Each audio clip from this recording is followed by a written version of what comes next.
All right, we'll call the meeting to order. Callie, if you'll take roll call. Peter Boyer, Mayor. Present. Tyler Martin, Council. Present. Tim Ficken, Council. Present. Dan Zabrowski, Council. Present. Joy Shane, Council. Present. If everyone would rise for the pledge. I pledge allegiance to the flag of the United States of America and to the republic for which it stands, one nation, under God, indivisible, with liberty and justice for all.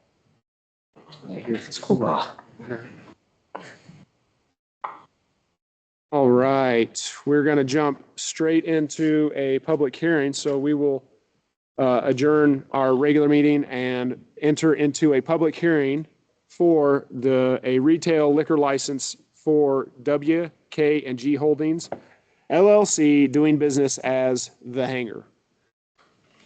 Is there anyone that is in, sorry, it's been a while since I've done this. Anyone that is in favor of, now is your time to speak? Yes, yes. Yes, please. So this is an extremely unusual situation. I have no idea what you guys have received from the state, so I've never done this before. So I'll just kind of fill in the blanks a little bit. But I am the property owner of The Hangar, have been for 22 years. We had it prior to it even being a restaurant, which is WK&G Holdings. The restaurant was managed by a company, an LLC called Energy Catering, which was managed by 3 individuals. Two of the individuals have departed much prior to December, but the final individual decided as of December that he no longer wanted to be involved. So we essentially had nobody running Energy Catering. So I had one of 2 choices. I had a choice to either close the business or take it over. And I feel in my heart that Bar None needs this business. It's valuable. So I decided as a property owner to take it over, which is the reason in order for me to obviously to manage it legally, I need the liquor license in our name. I do have a letter stating that it went to the state, so hopefully you'll have that, stating that one of the owners has given us rights to run the company under Energy Catering until their liquor license expires, which is March 31st. And we're applying for a new one under WK&G as of April 1st. So that's kind of essentially, it's extremely unusual. I understand it's very unusual. This doesn't typically happen like this. I could have bought the business out, but that would be ridiculous for me to assume their debt, as they already owe me thousands, hundreds of thousands of dollars. So that would not be a very pertinent business decision on my part. So that's the reason transfer of license, because I purchased their business. I just chose under the property management company. So that's essentially where we're at right now. Okay. And you plan on keeping it up and running? Absolutely, 100%. Yes. Yeah, that's the reason I'm doing this. Yeah. 100%. I could have closed the doors. But no, I most definitely decided that's worth it. So yes, for sure. Manage a restaurant, 'cause that's easy one to do, right? Well, yeah. Fortunately, I have some very good people managing it for me. Beautiful. Okay.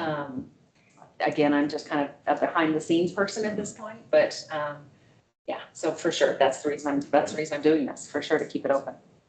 Appreciate you keeping it open. I don't really have any. I was aware of the situation, so we appreciate you trying to pick up the ball and run with it. And hopefully the state will get back soon. Sometimes in the government, knowing how it operates, we can be a little slow. Right. So we hope it's not, and hope it'll get up and running again. Okay, well, they required a ton of documentation. I feel like we've met that. And I didn't hear that we hadn't, so I guess I'll wait and see in that respect. Perfect. So is that, looking down through the agenda, then it looks like we deal with the original liquor license holder, because that still is in effect and is valuable. They could sell that. We're giving a separate liquor license to The Hangar. It is a new one. I do have a letter from the owner of the previous liquor license stating that they are relinquishing essentially all aspects of that business as of March 31st. They will continue to work under that LLC until then, and we have people that are approved to purchase liquor under that license until then. But I have a letter that went to the state that states they will relinquish everything, and all of the liquor, everything that they own prior to that will go to me because of everything they owe me in back payments and so Okay. forth. And that expires March 31st. So again, what I'm saying is that we need to vote to discontinue the other liquor license. Because they hold it as ownership. They're not transferring it. We say upon, So in the future, they could sell that if we leave that in effect, those I expire. believe. Yeah, I think you're right. And if I have the letter, if you guys want to see it, they say that they're relinquishing that as I a, wonder if did Pat probably give us direction to set it up this way? Is that what he's wanting? We went through the state and Oh. got direction on this. Okay, is that kind of what we're doing? Yeah, they're basically running out this license until it expires, and then they pick up their new license effective April 1st. Okay, So there won't be overlap. Interestingly Is that enough, what you during mean? this Gotcha. process, I learned we actually have 7 licenses total that we could distribute. oh, okay. Yeah. We've only got, what, 2 out there? Interesting, okay. You good? They have a I'm good, and we much appreciate the hangar being in Bar None. It's a staple of our town. Thank you for your leadership. well, let's hope we can keep it. Yeah, thank you. Second, anyone speaking for in favor of the hangar? And last time, anyone speaking in favor of the hangar? Okay. Anyone speaking against the hangar having a liquor license? Going once. Second time, anyone speaking against the hangar? And last time, anyone speaking against the hangar? Okay. Well, we will reconvene our regular council meeting, and I would entertain a motion to approve the liquor license for WK&G Holdings LLC DBA The Hangar. So moved. Second. Motion and second. Did you get that? Okay. Any further discussion? Hearing none. All is in favor? Aye. Any opposed? Motion carries. Okay. Okay, we will also now, so for a public hearing for the retail liquor license renewal for Bar None Chatters LLC, doing business as a Chatters Bar and Grill. So we will open up the public hearing for that. Anyone that wants to speak in favor of Chatters?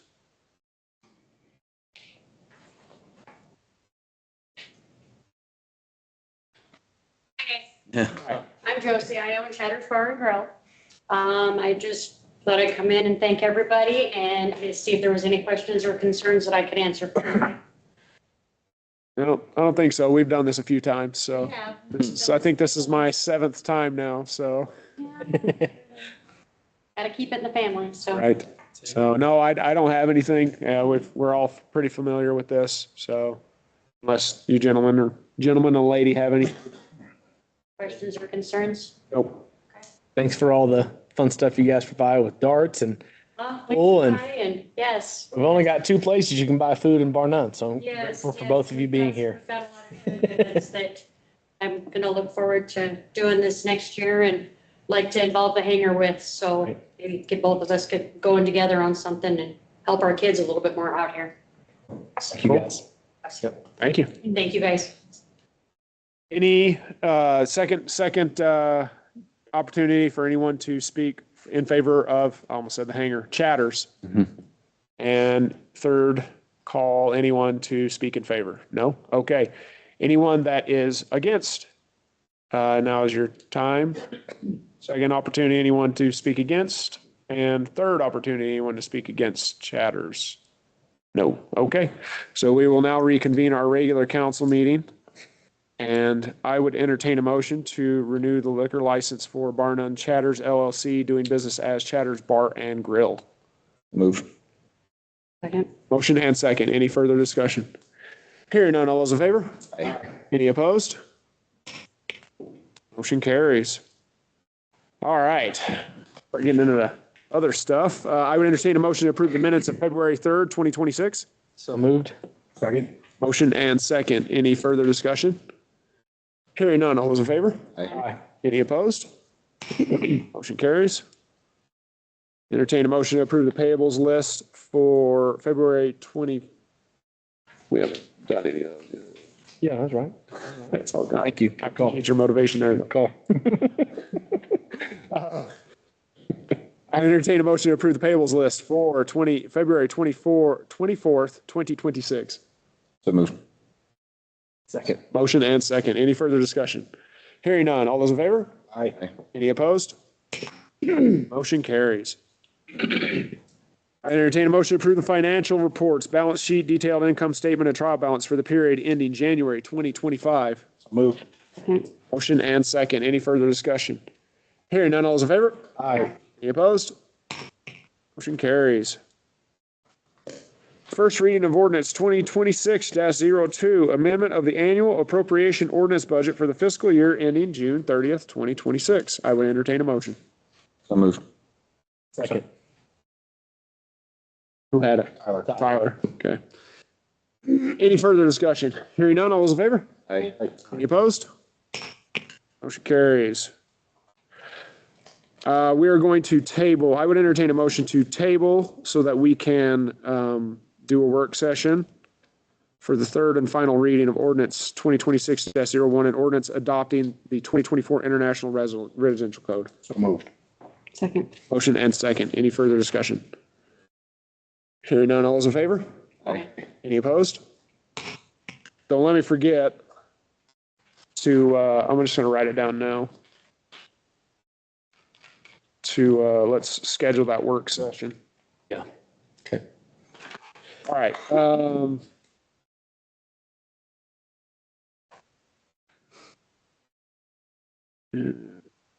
Spell international. I got a cheat sheet. Aye. Thanks, man. All right. Resolution 2026-10, a resolution authorizing combining bank accounts. So moved. Motion and second. Any further discussion? Hearing none, all those in favor? Aye. Any opposed? Motion carries. Resolution 2026-11, resolution authorizing application for a security grant for the Bar None Police Station. So moved. Second. Second. Oh, go ahead. Okay. It was 10 by a touch. Any further discussion? Hearing none, all those in favor? Aye. Any opposed? Motion carries. Resolution 2026-12, resolution authorizing acquisition of firefighting bulldozer. So moved. Motion and second. Any further discussion? Hearing none, all those in favor? Aye. Any opposed? Carries. Resolution declaring emergency in regard to a Bar None water tank. So moved. Second. Motion and second. Any further discussion? I'll just, real quick for discussion, kind of give a brief summary of what happened during the last windstorm we had where the winds were up around 65 miles per hour. The top of the water tank up on Coleman Circle got ripped open by the wind. And the water tank now, because you can't have a water tank exposed to the elements, it has now been shut down and we're actually operating on basically pumps running out of Casper. So we don't have great water pressure up in the Coleman Circle area. So now we are looking at, we have to get it repaired. And this is an emergency because it reduces our firefighting capabilities dramatically. And so if they had a fire in that area, we would be in a lot of trouble. So we're now making this, the point of doing this is that we are, and Ray's going to cover this in his engineer's report, but the point of doing this is that if we go through the normal bidding process, this could take months to get repaired, where we need it repaired immediately because we need to get that water tower back up to get the water pressure back up so that people are covered during a fire incident, if there is one, and we pray that there is not. And so that is the gist behind what we're doing with this resolution, is to declare it an emergency so that we can bypass the normal bidding process and get it repaired quicker and get that water tower back up. So just for FYI, for public record, so everyone knows. Somebody give me a motion? Yes. Yes, you did. Okay. Yep. All right. Any further discussion? Hearing none. All those in favor? Aye. Any opposed? Motion carries. All right. And the attorney's report. Thank you, Mayor. Council, Mr. Holscher had submitted his report. The only things that I would like to bring to your attention is we do need to schedule an appeals board hearing. It is, I believe it was 60 days. We had originally thought it was 30 days from the date of filing their notice to appeal, so we actually have 60 days. But nonetheless, that would need to be scheduled fairly short in quick order. And then there is also, just a reminder, there was, I believe it's a citation out there for a non-compliant structure that just needs to be addressed. Yes, we're going to get to that. That was it, unless the council had other questions. The appeal. When was so we have 60 days, which is cool. That's way better than 30 days. Yes. When was the first date so we can kind of, The date that I had was February 10th. okay. So then 60 days from So that would get basically just April 10th. Is that what that 60 days? about, just because of February with a couple of short days. Right, okay.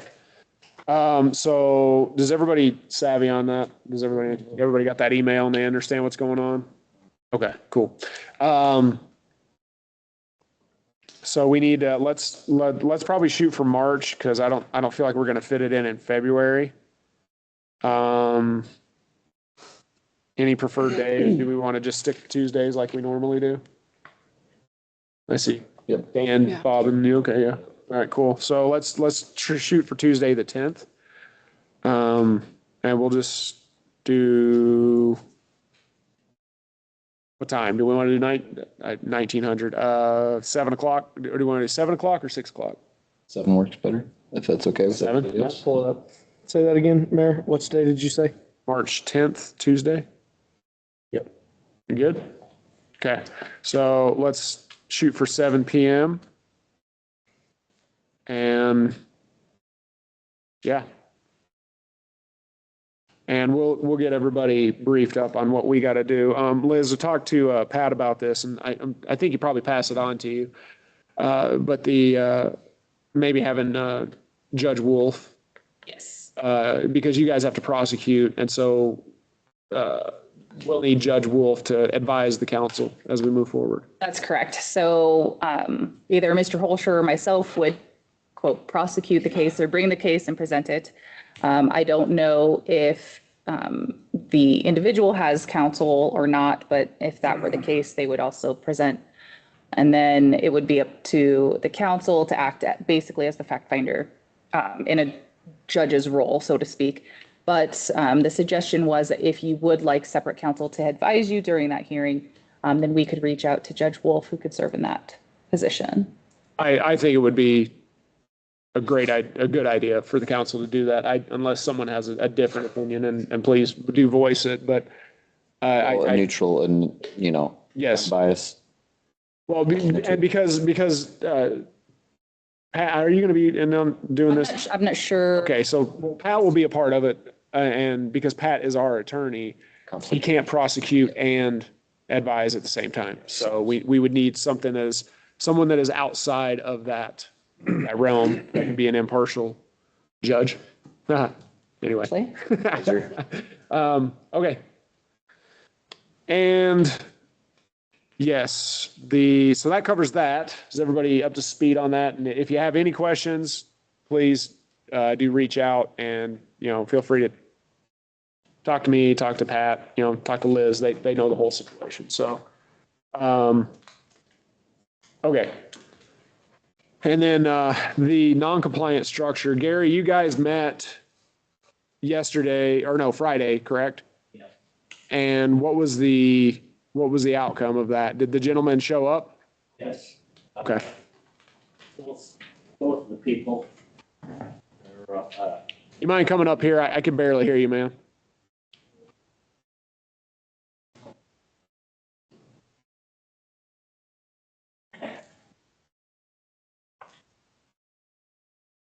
Okay.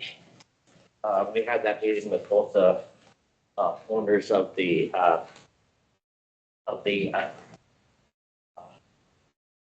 accessory building, which was oversized, 3260 by 60. And we had made plans to have it okayed contingent upon inspection of the building after it's secured to a footing. And inspection of an addition from the primary residence to the accessory building after completion of the addition. We will ask for the inspection after the building is secured. Then they can proceed on to the addition, and then after it's completed, have it inspected after completion of the building. So you guys, contingent upon that, you guys did approve it? Yes, we did. Okay. Okay. Good. Sorry, I didn't mention that. It's all good, man. We're on the same page. Okay. So now he's in the process of doing what? Going to secure the building to a footing, 'cause just on ground, Okay. first floor, and he needs to secure it to a footing, and then we'll have it inspected. Pass that around. Oh, I thought there was, my bad, yeah. And I see that he got the signatures from Yes. all of his neighbors, and he talked to all his neighbors. Yeah. What was the consensus? What was the consensus amongst his neighbors? It was good all the way around. No one cared. He objected to it. Okay, cool. Well, does that cover you, Liz? I know Pat's been on me pretty hard about that one. Okay, yeah, appreciate it, Gary. But they have an addition from the primary residence to the accessory building. That'll be the second part that we'll have inspected. Okay. So, secured footing. Okay. Awesome. You guys are satisfied with that? Yes. Okay. Excellent. And when he has it all secured, we'll have probably Ray, I would say, would be inspected. I don't think we're going to need Mills to inspect it. There is no electricity up to the building yet. Okay. Perfect. All right. Thank you, Gary. Any questions for Gary? No? All right. You're free to go, man. Okay, thank you. Appreciate it. Thank you. All right. Any questions for Liz? None? None? Okay. All right. Moving on, Liz. You're free to go. Well, you're not free to go. You're Stop the hook. Free to suffer. you're stuck here with us. Ray, hit me, man. Mr. Mayor, you've covered it pretty well. There's a big hole in the Pullman Circle tank.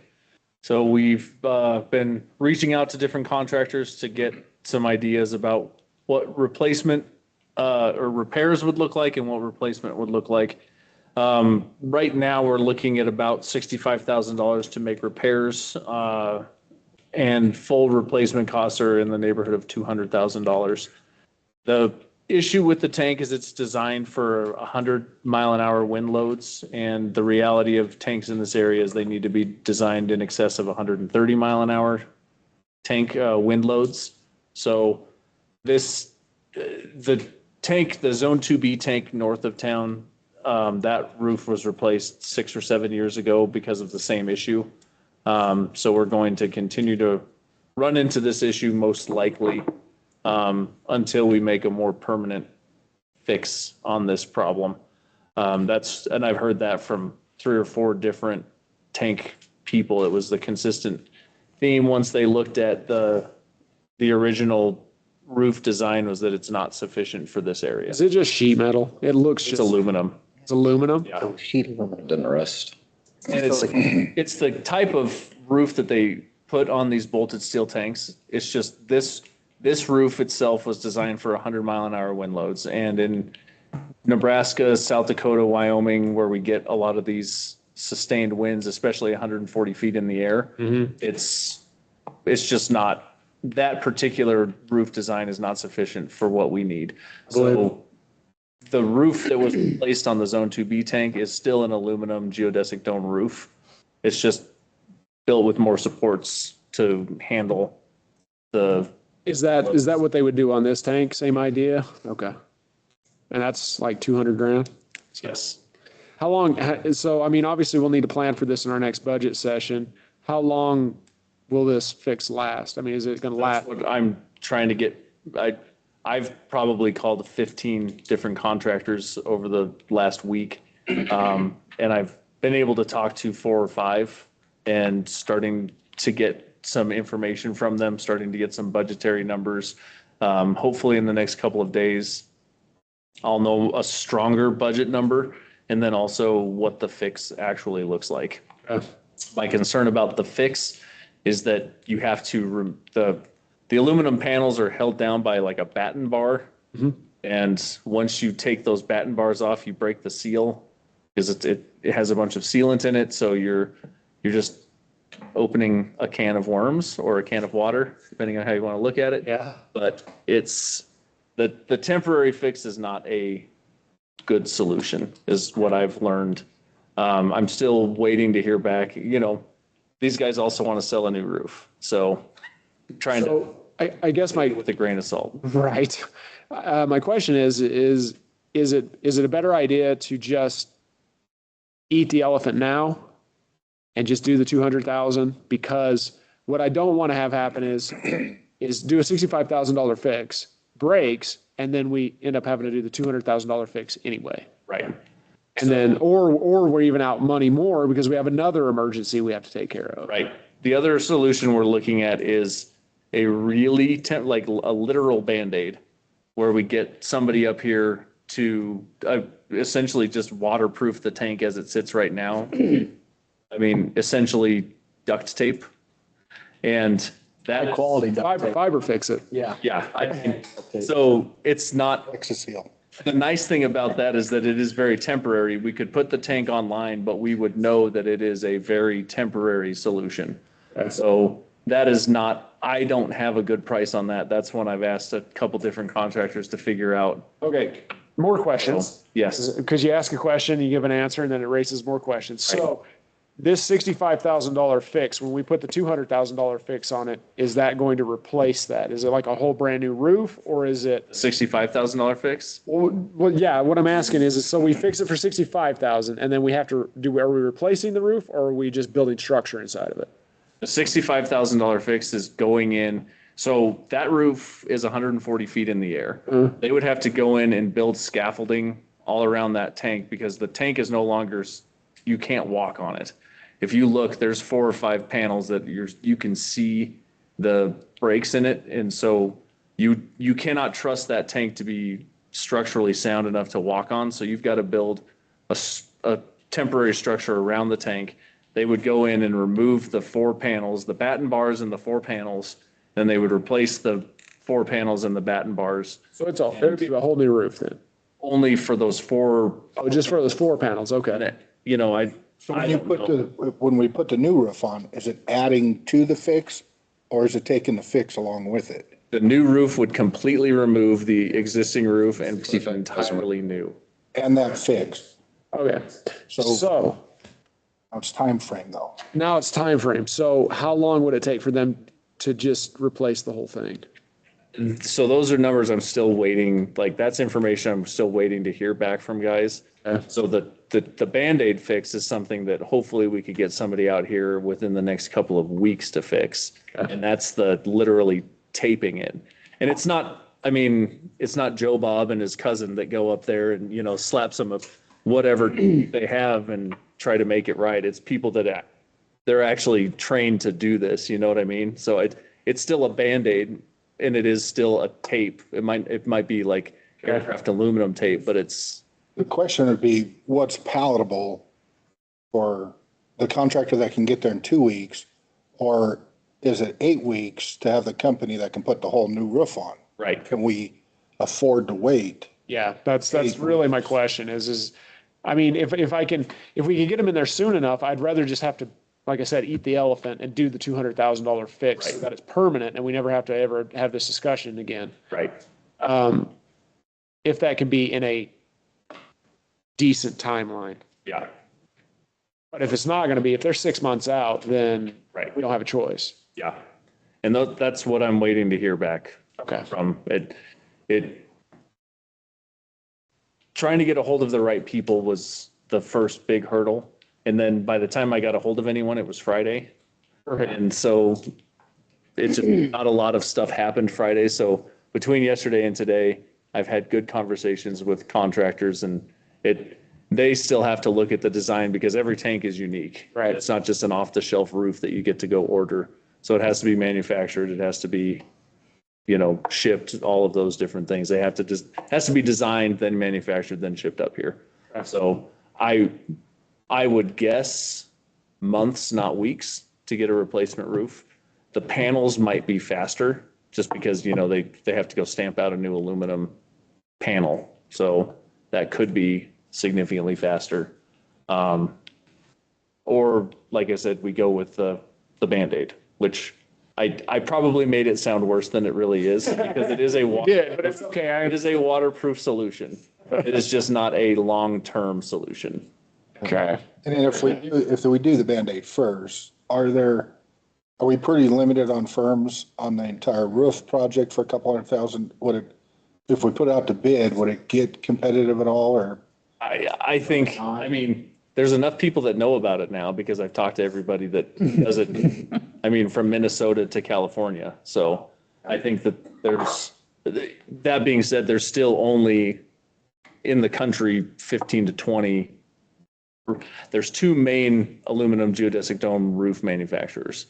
And then there's other people that, kind of feed off of their waste, so to speak. Do we have let's say you're on Ray's on the phone tomorrow and you're still weighing out the timeframes, and some company says, yeah, we could be there in 3 weeks and just do the whole roof. What mechanism do we have just to say, go for it? Well, that's what the emergency. Okay, so we don't need Emergency to convene resolution again. allows us to bypass the process of the regular bidding, it would take us months to get through. Okay. And to be able to say, You could just pull the trigger and go for it. yes, Perfect. Without us waiting till another town hall meeting. or Correct. town council. Okay, correct. So, then we just deal with a budget item, change around to. exactly. And that's kind of where I guess we really need to find out, and then make a decision based off of that. But the decision needs to be whether we want to just move forward right now with that fix, and we need to find out how long it's going to be for a new roof. Right. So, yeah, you got more homework to do, man. I'm sorry. Oh, don't worry. It's been fun. You have something to put on your engineer report. I know. It's been a while. It's been a while. So Starting off 2026 with a good one. that's right. I want to give a shout out to Ray and Dustin on this. These guys have put in a ton of hours on this, trying to get this squared away. So they did an excellent job, both of them, and still doing an excellent job. So I'm really appreciative of you guys and how hard you worked. Thank you. It's been a lifesaver. So right now, tentatively, I would say we're probably just gonna have to bite the bullet and do the $65,000 fix. Okay. But if you hear back in the next however many, hours or days, Right. and they say, oh, we can have a crew out there in 2 weeks, then we're going to put the kibosh on that. And we'll just go with a brand new roof Okay. and get it done. Yeah. So I don't, I'd say even 3 or 4 weeks, but Yeah. I think even we start getting further out there, then yeah. Right. So let me know. Okay. As soon as you find out anything, let me know. We can That's good. make a decision on it. So Alrighty. anyway, that's fun. Yeah. And then I just had some items to consider for zoning, buffering, setbacks, and screening, especially along those 20-ish lots that are directly adjacent to that land. Right. I know that's specific to this particular zoning, but it could be something we deal with in the future. But it's just, if we don't do it now, we'll be dealing with it once we start hearing complaints from homeowners that are directly adjacent to it. So I think it's stuff to consider as we move forward with the new zoning regs. Okay. And that not really worth going over. So Okay. I did talk to Robert briefly about the lots. And I told him, we're not super comfortable with having cattle and that stuff just west of town in those small lots. So he's worried. His main concern is that he likes the idea of doing the cattle because he feels it increases the sellability. Is that a word? Sure it is.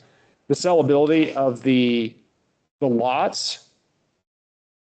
And I said, well, I don't think with those small lots, we're going to be able to make that work because, they're big animals, small lots. And I said, but I don't think their appeal would lessen at all. I think a large lot, acre and a half lot, I think he'd be able to sell those no problem at all. So even if we were pared it down to like a couple of goats or something like that or whatever, Right. so 4-H goats, right? So, Robert has also been talking about, he did mention to me that he's got, WBC. WBC is the, Our business council. yeah. Anyway, the WLC is writing up a schematic. I want to use that word. It's a pretty good one. They're writing up a schematic for, up north. He wants to do some possible lots like that. So we can take a look at that. See, Rough plat. yeah, see what we think. So, anyway, so that's the deal with Robert and what's going on, or Mr. McMurray, I guess I should say, and his deal. So does that cover you? Yes, sir. Okay. Anything else for Ray? Gentleman and a lady? No? All right. Yeah, that's gonna be. Steve is out of town. He is. Oh, did he? Yep. He's unmuted. Okay. Yeah, Steve, can you hear me? Yes, sir, I can. Perfect. Anything for us? How's you're in Florida, aren't you? No, I'm in Pennsylvania. Pennsylvania. You've been doing so much traveling lately, I can never remember, man. I think I'm done with Florida for a while. Yeah. So yeah, I'm in Pennsylvania. We skirted all the blizzards. Oh, right on. Right on. I get to go to prison tomorrow for a day. You get to see the other side of the bars. Is the volume No, issue fortunately, on I don't this? have to. I get to see the people running the other side of the bars, though. Well, what do you got for us? Well, Mayor, council members, you have my report. There's a bunch of information in there. We're hitting that point where things start getting clicked up. Mostly what you're looking at there is the current status on the vehicle bids. We got 3 bids in. You have them there before you have the end results. Nelson Auto actually gave us a slightly higher quality light system in Wheeling, had the best price and the fastest turnaround time out of any of them because they actually have these vehicles on their lot.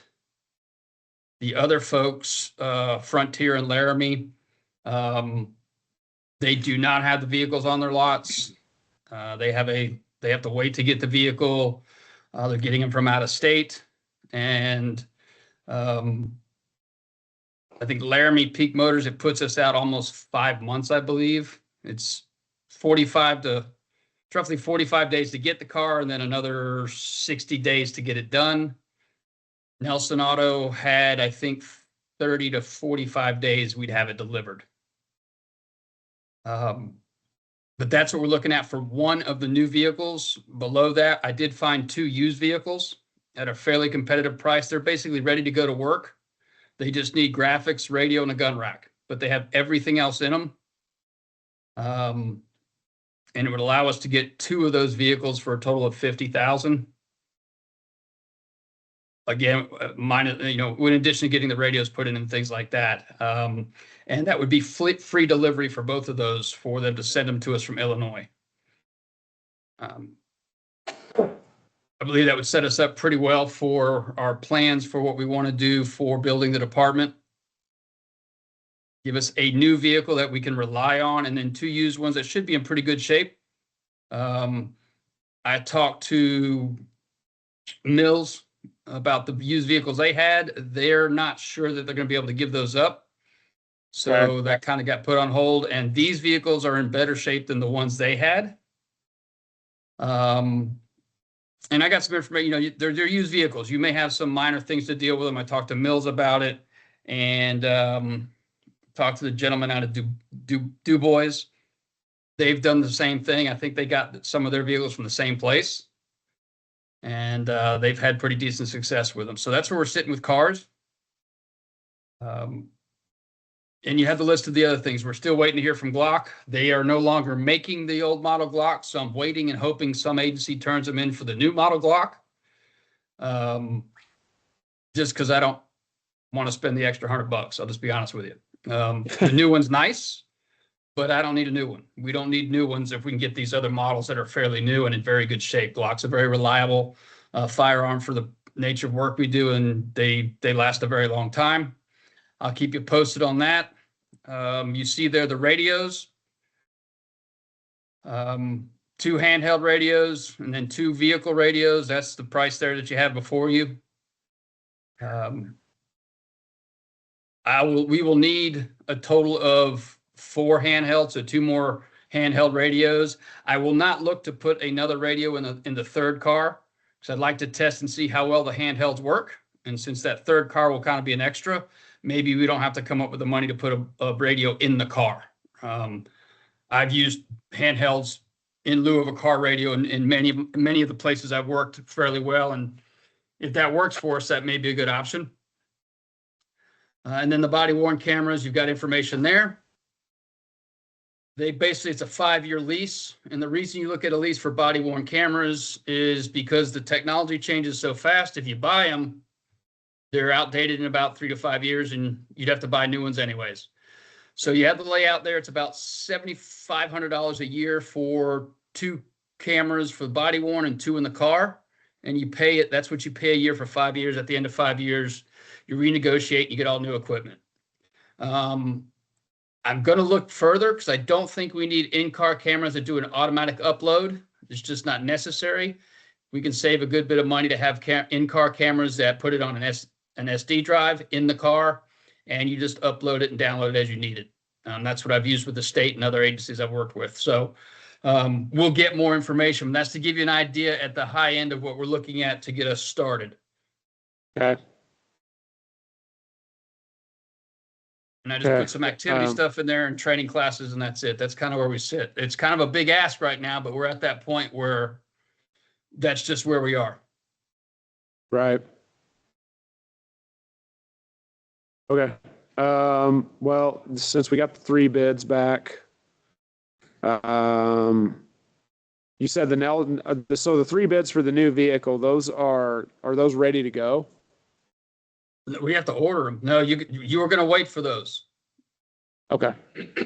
So And then, Nelson so Auto, the like 2 I used said, ones are the ones that are ready to go. yeah, the 2 used ones are pretty much, assuming they still have them, we make the call and we figure out what they need from us, and they come here fairly quick. Okay. Whew. You guys think? We've been saving for 2.5 years. So, Yeah. I mean, the prices, this is all expensive, but that's why we've been saving for so long. Right. Well, we're doing pretty well. If you look, typically the average new vehicle, if you really went crazy, is around $75,000. We're roughly 10 below that because we're being a little, we're being, I guess the term is smarter about it. I don't need all the extra stuff that gets thrown in there a lot. We're looking at what do we need for our needs as a community. So that's saving us money. We're still well below what the average cost is for these vehicles. And then the 2 used ones will be a very good option if we can take advantage of that. Okay. Thoughts? Do you remember what's our amount that we have put away? I don't have a budget in front of me. The startup was 250, Yeah, 250. but when we looked at the budget from what we're not utilizing this year, there's I think it's 103,000 or 101,000 that we put into vehicles that will help cushion that So we can take advantage of the fact that we didn't fill this position and haven't utilized the department for this year.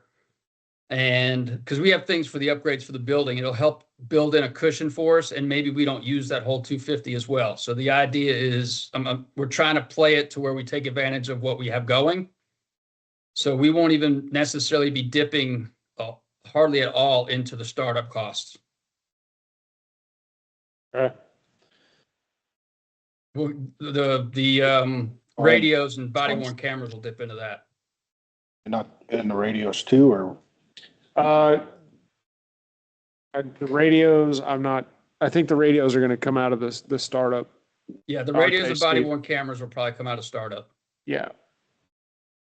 Are you ready to buy those, or are you, or is this coming up soon? Those are the bids. I just have to reach out to those folks to seal those bids. Well, not bids, they're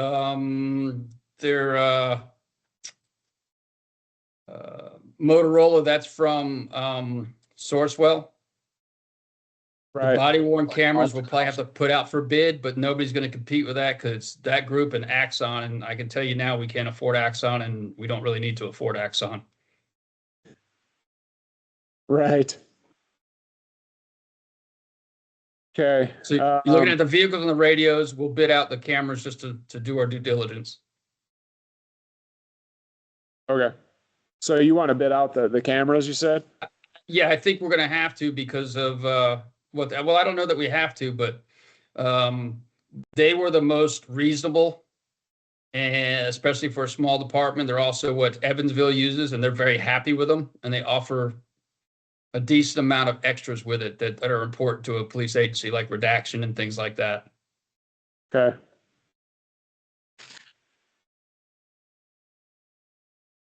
All right. Well, appreciate it, Steve. Thoughts? I feel going with the 2 used ones is best. I hate to say that, but it still allows for budget to be put towards other things. And if we balance this well and spend lightly, by the time if and when we would need a third, we could purchase a new one at that point. Well, your issue with the new one is come April or May, you're going to wait at least 18 months to get a new one. Yep. That's why I say get the 2 used ones right now. He's asking for all 3. He's saying that move forward with new and then the 2 used. to get ahead of the 3 that we want in the future, instead of buying 3 new ones. Buy So- 1 and 2 used. Right. So the purpose of the new one is at least we have something we can rely on. As we push this forward, when we get officers going to work, if we only have 2 cars and one of them breaks down, we've got officers not in a car. Potentially. Well, for factually, because if I'm working, then one of us is driving our personal car again.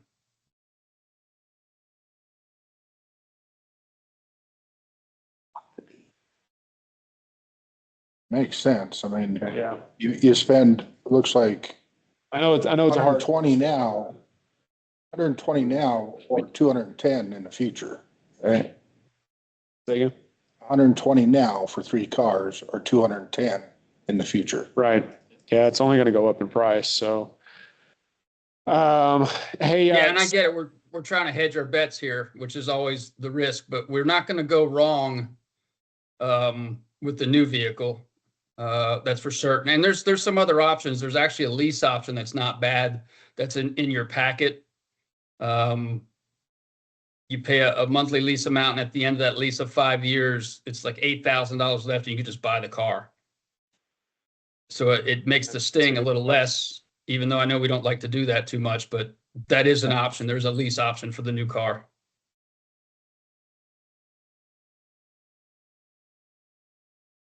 Yeah, there's usually a lot of interest involved with that. Yeah, If it's I'm not- in our budget to do it, we. should There's just- really not.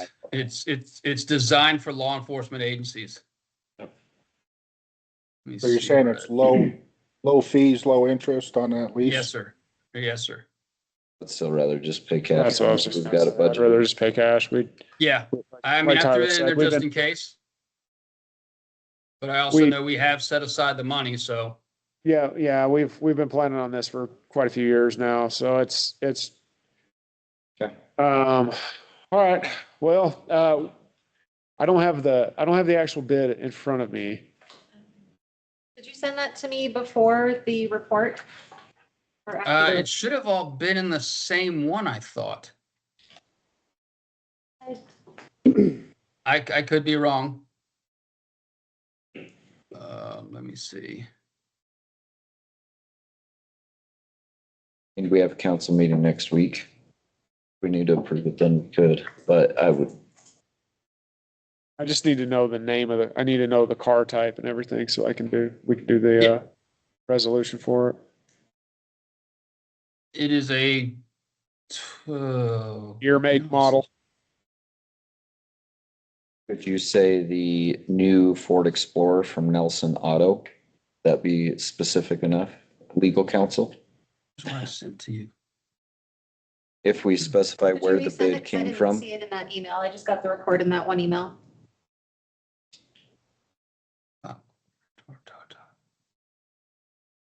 Say something while we Yeah, get all sure. that There we figured go. out. Hold on. Maybe I did not. send that. I think, I mean, this is something that we get to think about on a, several days a week basis. And, but if anyone else had questions, like, I think of the phrase, the times they are a-changing. And, if you knew just how many calls and the nature of the calls that our fire department receives and the nature of the calls that our sheriff's department receives, we don't live in Mayberry anymore. And, we were the fastest growing town in Wyoming, top 3 fastest growing town in Wyoming for like the last decade. And if you look at where we were 10 years ago and where we are now, there wasn't a whole lot of investments made in our first responders. And so we've made several good investments in our fire department, making this investment in our police department. That's an investment in our people. It's an investment in the quality of life. So not everybody gets a chance to be privy to all of these conversations and meetings and plannings and budgeting. But it's just we'll never know how well we can care for our town until we take some of these leaps of faith. And I don't want to say leap of faith as if it was unplanned. We've been planning for 2.5 years to do this, longer than that. So anyways, yeah, I feel Mayor? like it's the right time to make these investments. Yes, sir. Yes, sir. It's a 2025 Ford Explorer. Okay. It's called a police utility vehicle. From Is that Nelson sufficient Auto for us? Center. Is that sufficient, Liz? Yes. Okay. What about the other 2 used cars? Those Same. are, Oh, 2020, I see those right there. yeah, those are 2 Ford Explorers. 2020 Ford Explorers. One is what they call a slick top. It just means the lights are not outside on top, they're inside the Right. vehicle. And the other one's a standard light bar vehicle. Say where from. Could we have a vendor? Yeah, Uh, we do. Oh, for the used ones. What's the used ones are Sourcewell, aren't they? No. Oh, okay. And fortunately, they don't need to be Sourcewell because they're used. Who's the vendor on that one? The vendor on that one is going to be Chicago Motors.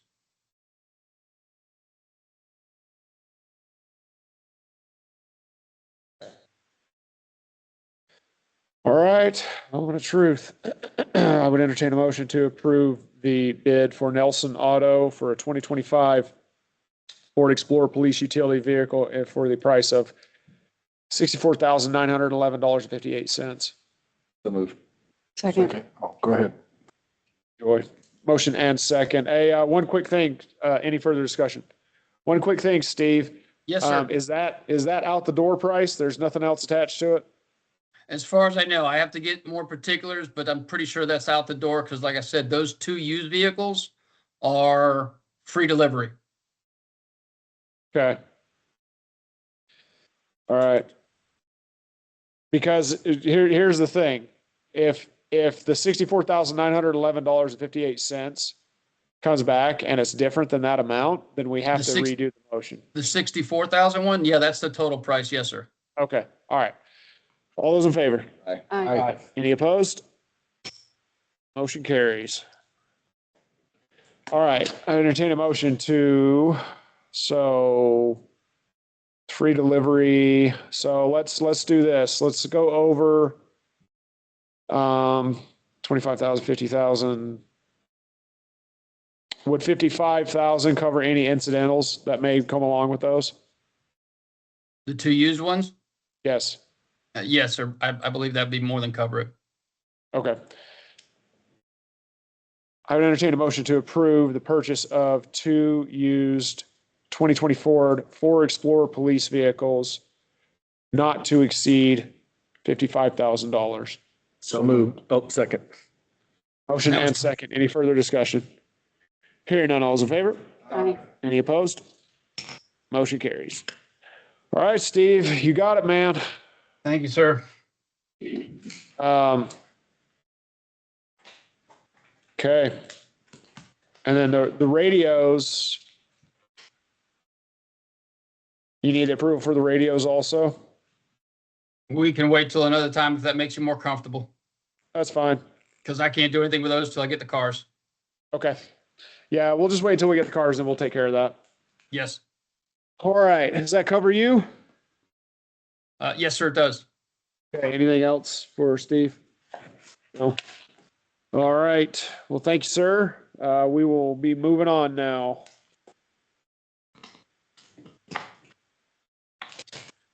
Now that we're all tired, it's your, so. All right, Sonny, hit me, man. Mayor, council, you guys have my written report. I don't really have anything else to add to that. I will entertain any questions that you guys have. And I do want to discuss July 4th if you don't have any questions.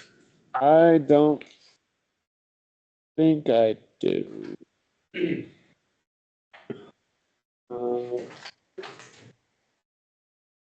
No, I don't. Go ahead, man. All right, so we've been working with Western Sky Pyrotechnics for a fireworks shoot for the 4th of July. They sent me a shoot that's valued at $20,000, which encompasses 252 6-inch shells, 335 inch shells, 504 4-inch shells, and 363-inch shells. Depending on the timing of the lighting, this would go on for about 15 to about 22 minutes, depending on how we set everything off. Do we know how much Casper's spending? Just asking. Do we know how much Casper's spending? I don't, but I have a meeting tomorrow.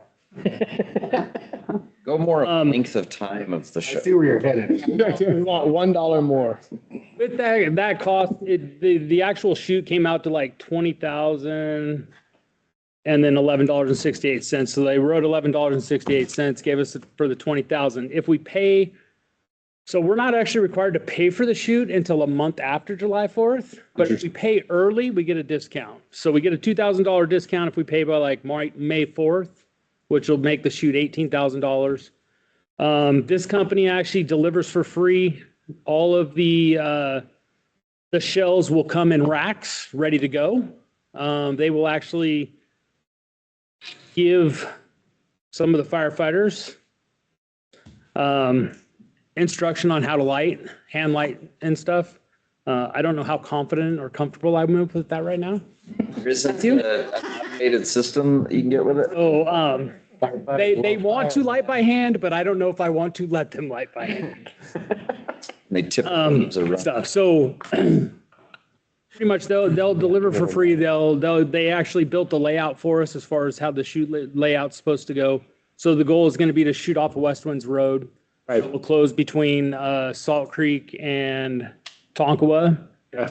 I also spoke with Mr. McMurray because asking, he owns the parcel up there. Had a great conversation with him. His concern is liability with people parking on his bare land. Right. So the talk was maybe the town leases that for the night for $1, and then the town covers the liability insurance for people to be out there. I mean, how close are you? Is that people park? something we can do? I don't even, is that legal? Just indemnify the landowner on Peter, a that's what Twin City NOPR does. Yeah, but they're not a municipality. contract. No, I know, but. So that's where the legalities may get a little Do more. we want people parking like right under where? So no, so they're not going to be parking right under it. So The only reason I went with the largest shells I went with were 6-inch, and that's only because my fallout zone is 1,200 feet in all directions. So we'll basically mark off from wherever the chute is, and we're gonna go out 2,000 feet, so I have a buffer, because I don't want to fight fire in the middle of the crowd. That's kind of what I'm feeling, but I mean, I'm gonna let Sonny tell me when he comes back with the report from Casper and tell me how much they're spending. Go ahead, man. You gotta up those numbers. Yeah, because the max shell we have is an 8-inch, isn't it? Isn't that what you said? No, I can go all the way up to 24 inches if you You'd like want them. 5,000. Yeah, we want people to have to drive to Casper to watch this show. Think the Disney Castle. You want people in Jackson Hole Let me to. put it to you this way. If people's windows don't rattle, consider this a failure. Hey, you can tell me which direction you want. If you want me to go to like 12-inch shells, I will do that. We're just gonna have to double the fallout zone. Now we're talking. So if you're doing it on west winds, how far up would people be able to go? Where that new lot is where they're parking the semis? So currently, How far is that? I don't know, I didn't mark off I don't know. how many feet. Like 1,200 feet is not really that big. It's like, what, 300 yards?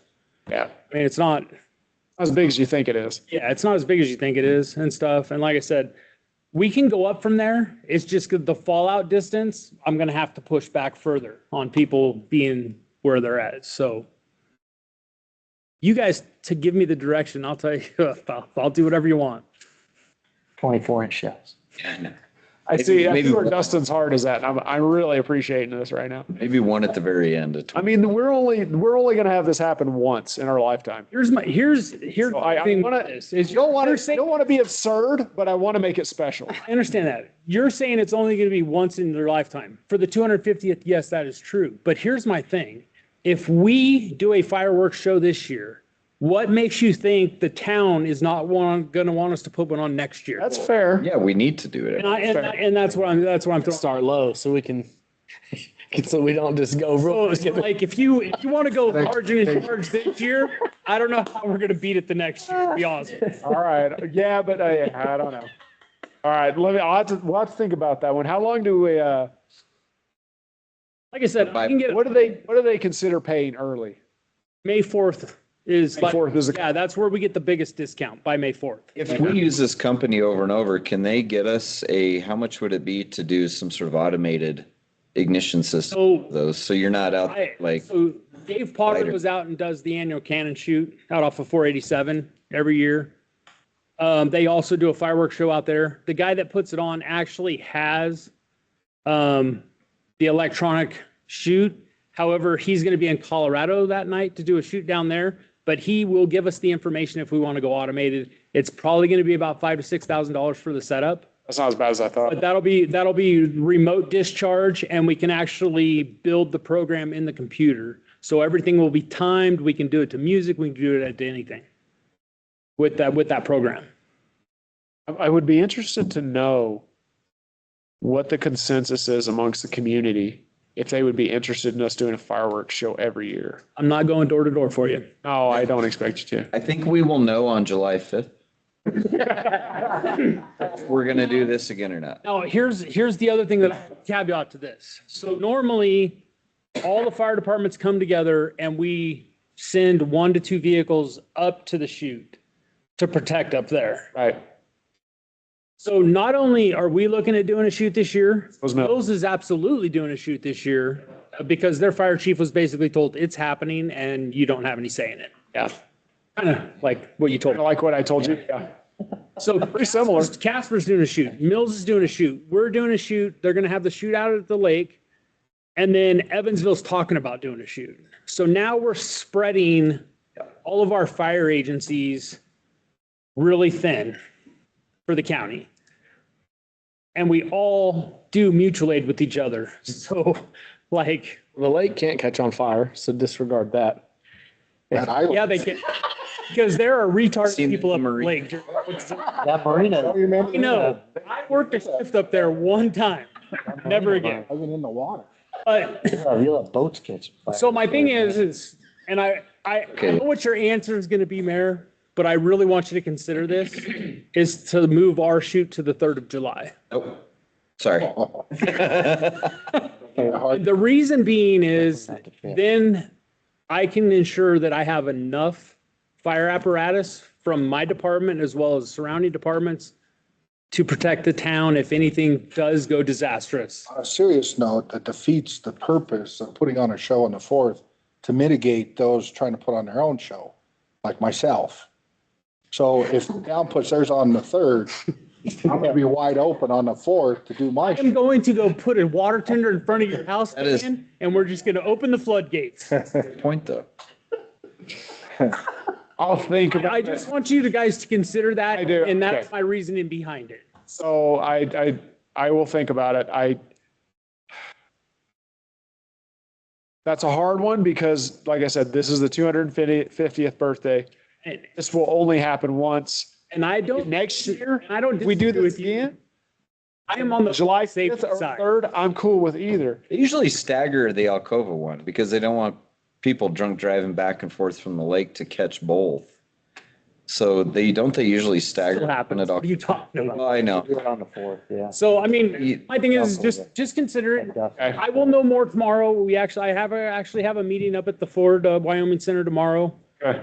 We're going to discuss in detail with law enforcement, fire agencies, like how we're actually going to work this throughout the county if we're doing like 4 to 5 different shoots all over the county. Okay. Like what are the resources needs going to be? What are the resources going to look like for us? Like, What they should do is I have. think like, if you guys, I mean, not that I'm a firefighter by any stretch, but I think if you guys are on station with, I got an application for it if you want to join. We will if it's on the 4th. deal. So if you guys are on site, if everyone's on site, I think you'd be okay. I mean, with the amount of personnel we have, I feel comfortable with us protecting our own stuff, right? Right. It's just a matter of like, we won't be able to send anybody anywhere else. Like, Right. we have to take care of the town. Yeah. The other thing that I talked to Mr. McMurray about was actually going through and actually mowing down that field that we're looking at parking cars or putting people in. And he was okay with that. So like I said, I think we just need to figure out if you guys are capable or able to lease that land for $1 and then make sure the town covers the liability insurance for that evening. Liz, let's I'll get with track me Pat. down an answer on that one. Yeah. What our best option is, whether it's to rent it, lease it for a day or to sign some kind of indemnity clause or whatever. Like, let's track down an answer for that one. We'll get some options. So we can figure out. I have kind of a stupid question. How high are these fireworks going to go? That's a great question. Anywhere from 70 to 120 feet. So a lot of the people that already live in the north part probably aren't going to drive to the field. So You just sit in the backyard. yeah, I sit in your backyard and watch it. On a So how rooftop. many, yeah. How many people do you expect to be parking in this field? That I don't know. Like, we've never done this before. So my thing is I want to be prepared. Yeah. Because I don't want to have to start scrambling last minute to find places for people to park or sit. Which lot are you talking about? Um, Which lot is it you're talking about? So it'll be the lot that runs between Salt Creek and Tonkawa. So it'll be, Big. yes, The big big and there. long. Yeah. What if when you talk to all these other municipalities and stuff, what if people timed it? Because if the shows are only 15, 20 minutes piece, what if one municipality like 9:30, next one's at 10, next one's at 10, they at least everyone's in agreement to stagger them. And that's all, that's going to be probably part of that topic of discussion tomorrow at the meeting. They did hold a previous meeting. However, none of the fire departments were there to represent because we had our county chiefs meeting that day. And they literally, I got the email from them like literally 2 hours before. So It's an invitation. yeah, so we're gonna meet tomorrow and we'll know. Question. All right. To that July 3rd idea. You want me to increase the quote and the size of the shells? In a little bit. Give us options. Find out. Give us options. Okay, What's our max? What's the max size we have right now? 6-inch. 6 inch? It's that. Dude, we can do better than that. Okay. At least 6 inch to 120 feet. I mean, if we went 12, we're talking 300 feet. Okay, so do this for me. I will, how about this? How about This for me. how about, Find out what the max height is and find out what the max distance is. Okay, and then we'll make a plan off of that. I need a chart of what I'm looking at. Because if a 12-inch shell is gonna be like, almost reaching the town. We have to park down at Loaf and Jug. Yeah, right. I want planes. so based on calculations, right? So 6-inch shell, I have to have 1,200 feet of fallout. Right. 12-inch shell, I need 2,400 feet. Okay. 4, I need 4,800 feet. He's mapping it right So now. I mean, like I said, I want this to be special, but I also have to keep it within the realm of not being absurd about it because the 12-year-old side of me says, Go big or go home. go big or go home. Why not do a 24-inch shell? But then the reasonable, side of me says, if I don't want to blow someone's house up because 4,800 feet would actually be reaching into town. I will contact him tomorrow and talk to him a little bit more in depth about shell size and fallouts and all that stuff. And Thank you. I'll have him build something at least out to 12 or 16-inch shells. Beautiful. Yes. 24-inch, I think, is kind of way over the top, to be honest with you. Okay. I agree. I'll have him build a boat with at least a couple of 24-inch shells in it, just so you can have an idea. I mean, yeah, I would just like to see. Okay. We're not do that. lighting that one. Huh? Not gonna hand light that one. I don't want to hand light any of them, to be honest with you. My guys want to hand light.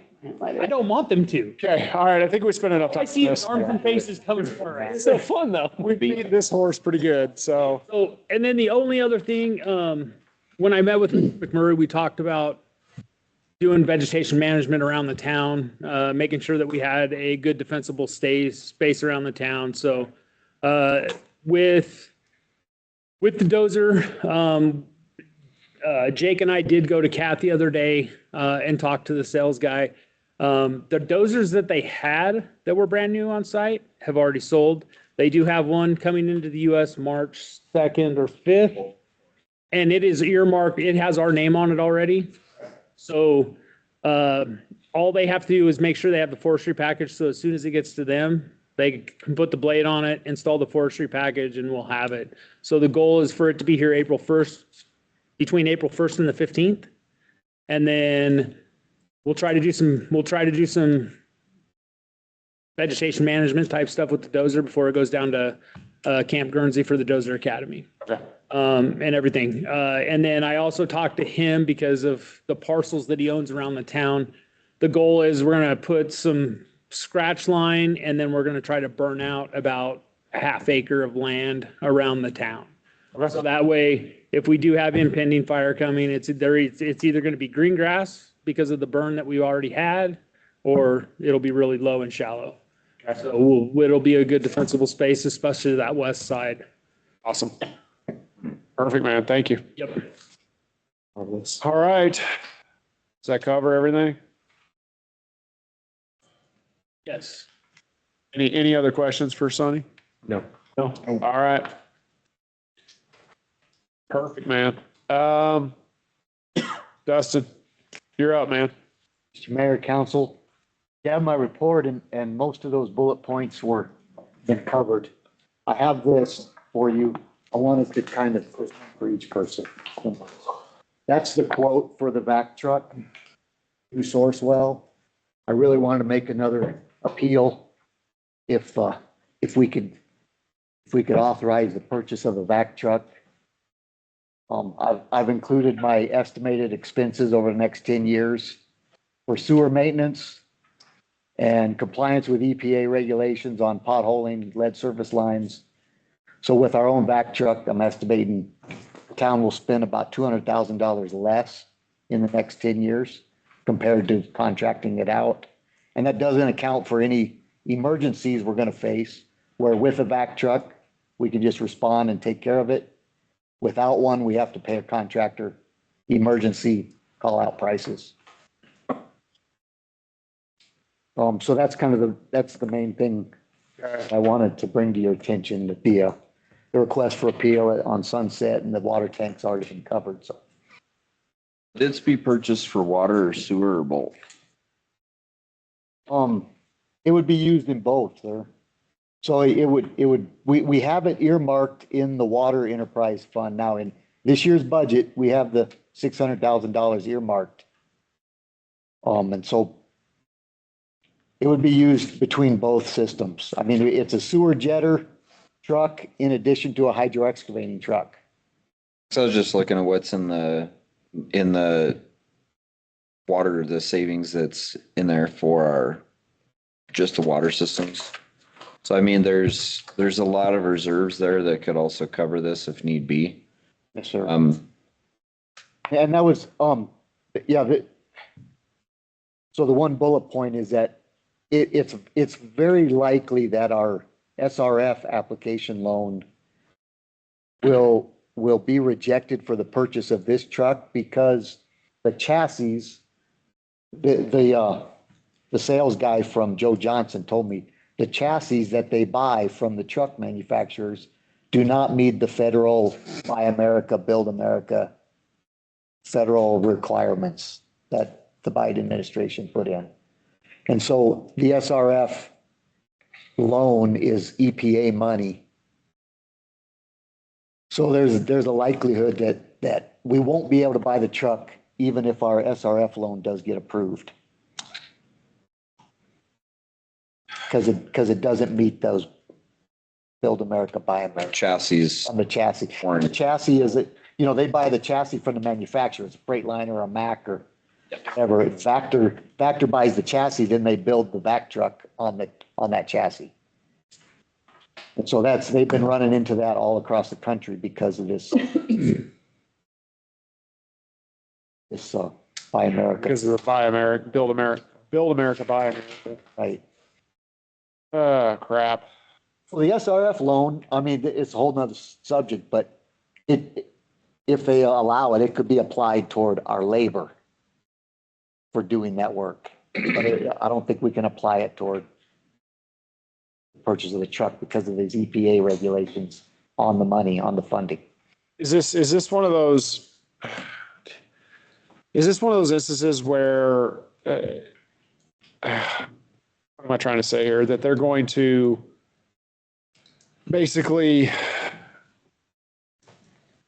if we do try to buy it, they're going to kibosh the whole thing, or if we do end up buying it and then they find out, then we're going to get slapped with a bunch of penalties or something? Well, I what's the details on the SRF loan? Ray or Liz may have more details on those exact stipulations. But the way I understand it, the way he explained it to me is as those loan officers from SLIB or SRF, as they process it through, there's one requirement is you have to certify that the vehicle you're buying meets the BABA regulations. And these truck chassis don't meet that regulation as it's written today. And so then you're not allowed to purchase the truck because that's one of the stipulations from EPA on that funding. There's no other manufacturers though. Well, and this is the truck chassis. The truck chassis have Chinese steel. Or international comes from Mexico. Yeah, right. But we can still buy the truck. We just can't use the SRF funding. And that's why I wanted to bring to your attention. We have the money in, like Tim said, we have the money in reserves and it's earmarked in the budget and we have the bid through Sourcewell. And so we can buy it without the SRF loan. And then we have the truck to do the maintenance, to do the work. And we can deal with the SRF loan as it comes. If they do approve it, and if it meets the requirements, if I'm mistaken, then we can apply it. If the SRF loan is approved, we can apply it retroactively to the purchase, is my understanding.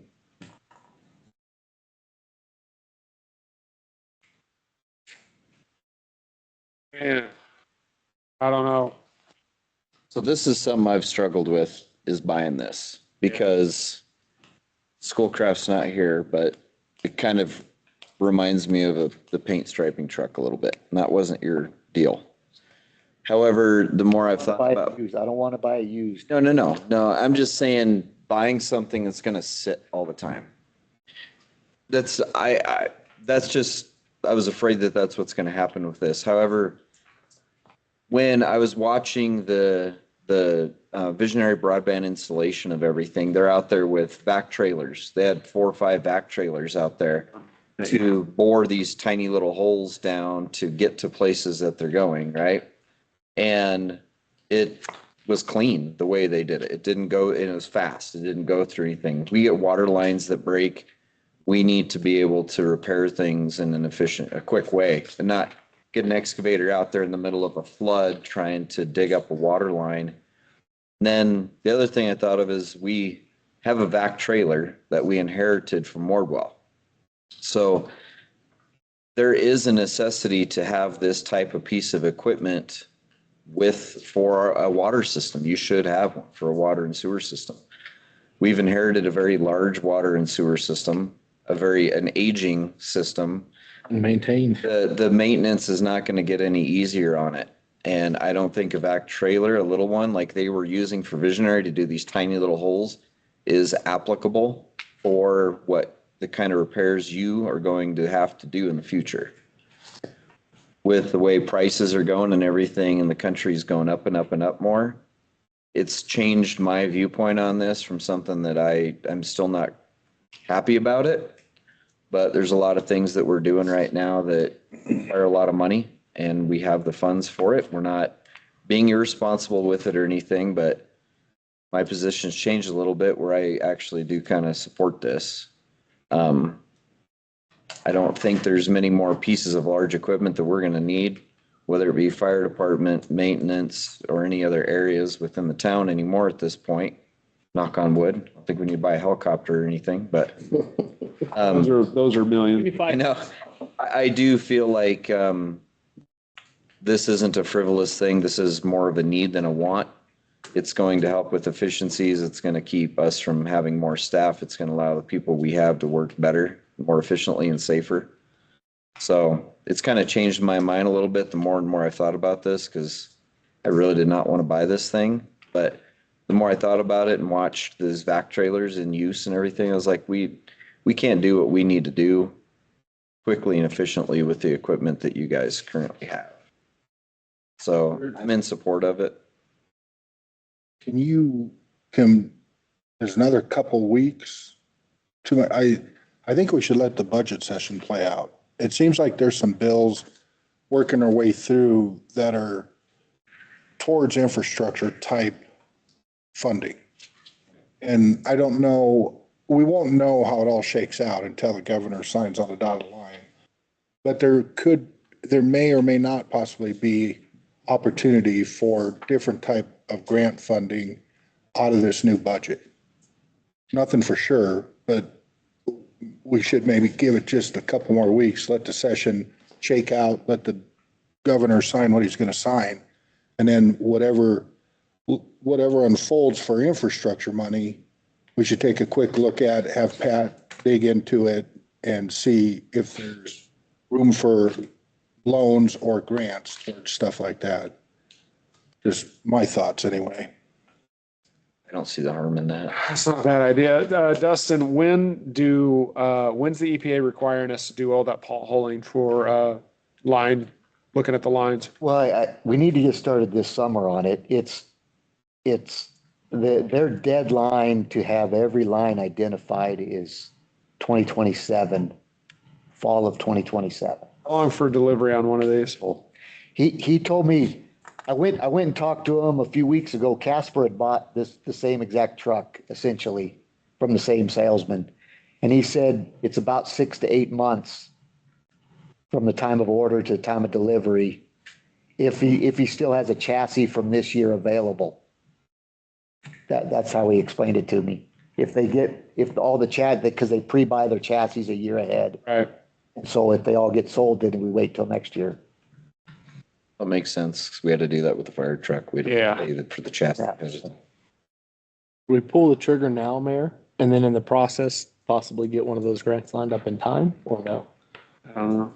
Okay. But this truck would be a dual use truck. We would use it for the potholing, but in addition, we would be using it to jet sewers every summer.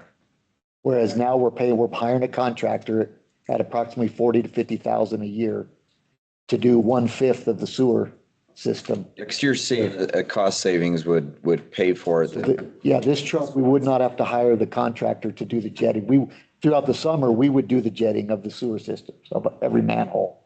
In addition to emergency response of water leaks, potholing, service lines and all that. So it would definitely not sit as much as the paint truck. I mean, we would have. No, I was just telling you, it's like. Sir, right, and I understand.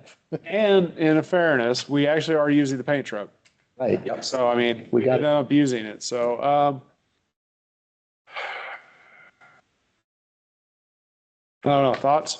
I like Dan's pause for a moment to see what that shows. I mean, 3 weeks isn't gonna, when it's gonna take 8 months, we're probably gonna have to contract it out this summer. Obviously, we wouldn't be able to get one by summer anyway. So I mean, even if it's delayed another month, if there is possible funding that we could look at getting, we should probably do that, but not table this so much that it gets forgotten about and you have to keep reminding us. Okay, so our next council session is next week, Tuesday.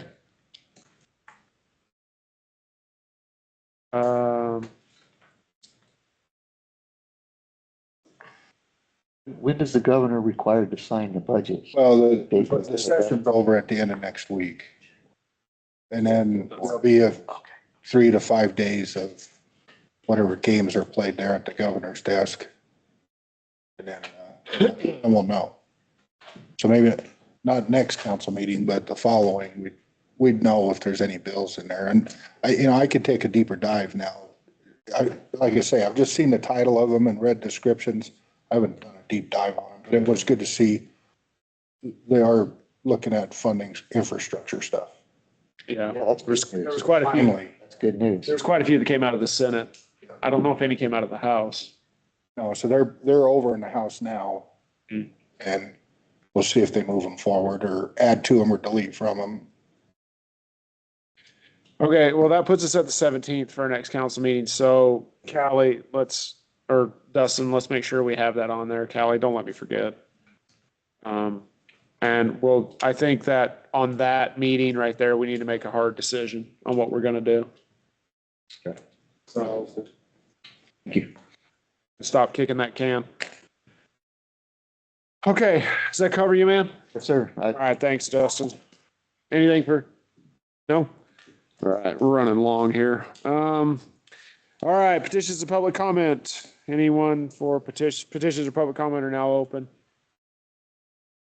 Anyone for petitions or public comment? Going once, going twice, sold, the highest bidder. Everybody just wants to go home, huh? I hear you. Dan, regional.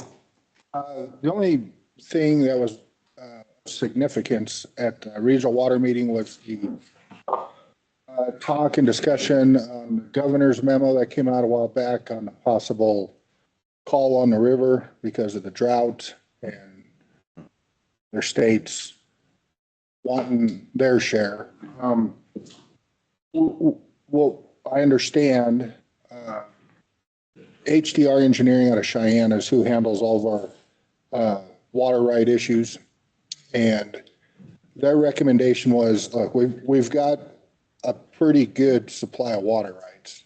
We're holding some senior water rights that can't be messed with. And then beyond that, we have a territorial water right that they recommended we should make an application to possibly take a draw of that if it's needed towards the end of summer. If we need it, I can't remember, there's a fee to it, like 50,000 for so many acre feet. But we decided to apply for it now, put in that we may take that, but we don't have to. We can see how we look at the end of summer. But as far as any strict water usage coming up, probably not. But there'll probably be calls for recommendations to limit your water use, but I don't know that there'll be any, if the drought continues to worsen. Other than that, that was about it. I think it was pretty complicated. It was the best I could do to summarize it. I don't know if I got it. That was good. Complete. That was good. Yeah, water use, that's a touchy subject. Yeah. You know, we end up in a war with another state, Mhm. border war or something, water war, Over and down river. like water world. All right, Tim, MPO. It's actually a pretty cool meeting. It's just a lot of good snacks. It was a good meeting. I'm gonna write that on my He notes. was very excited about the snacks that they had. I love some.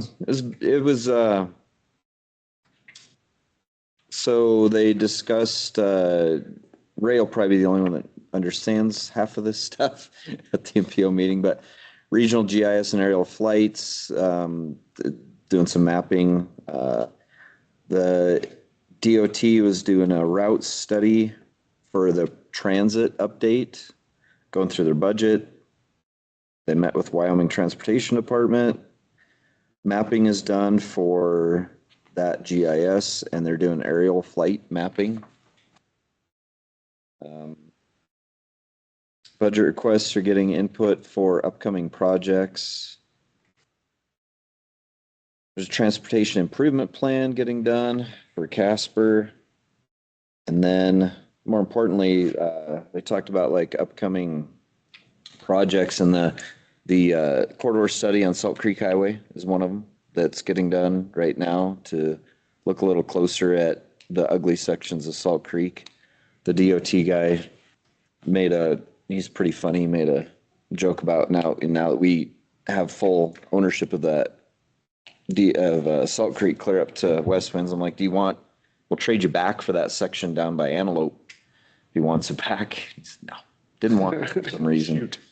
Anyway, that study's gotten approved and should be in the process. She's writing a contract up for that right now to get that done. I did bring up, they discussed the part of the planning that they're doing right now is like the bike path stuff all over the town and all over where it's connected everywhere. And so I brought up that I would love to see if they could somehow incorporate Bar None into that.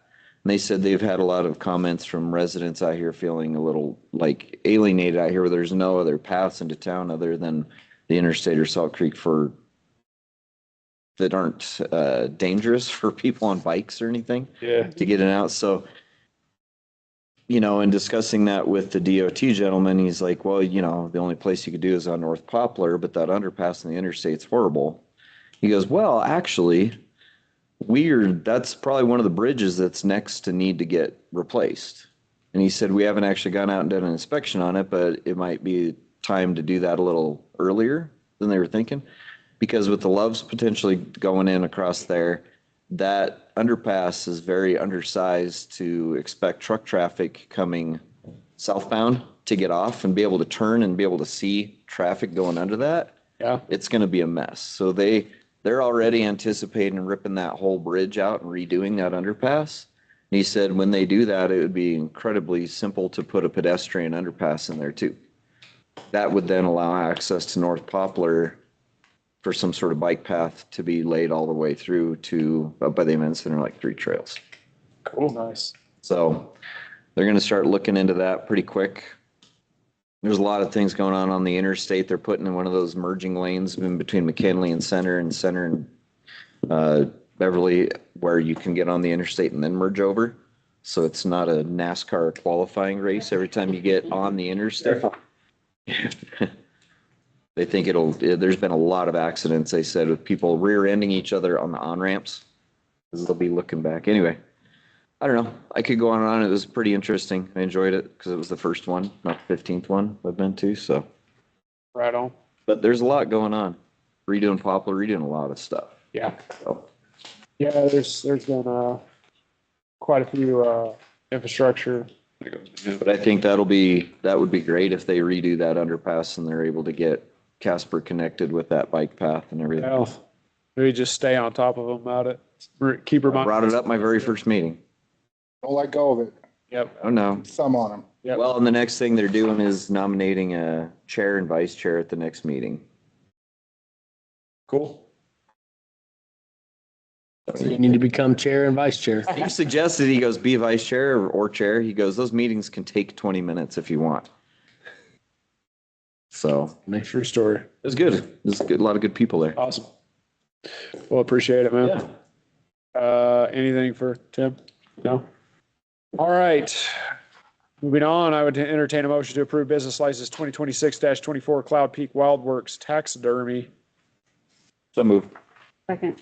Motion and second. Any further discussion? Hearing none. All those in favor? Aye. Any opposed? Motion carries. I entertain a motion to approve business license number 2026-25 Barnum Storage units. So moved. Second. Motion and second. Any further discussion? Hearing none. All those in favor? Any opposed? Motion carries. All right, we're almost there. We need to schedule a work session for the IRC codes. Do we want to just put that on the 17th? Yes, sir. Okay.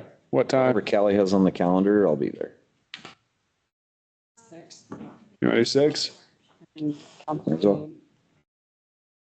Oh, we got a council meeting that day. 7. Shoot. 6 PM. Yeah, let's do 6. 1800 for all the military types. Sir. And medical. Sonny? Yeah, 1800? Yeah, before council. 17th at 6, that works. We still need to, there are things we still need to finalize on the budget, aren't there, Callie? Aren't a couple of things we need to adjust? So we need to do a budget also. Work session? Yep. And it You wanna needs to be before the split that in? 17th because it'll be the third reading. You want to split that, do 2 30-minutes? Because I think that code thing could probably be done in 30 minutes.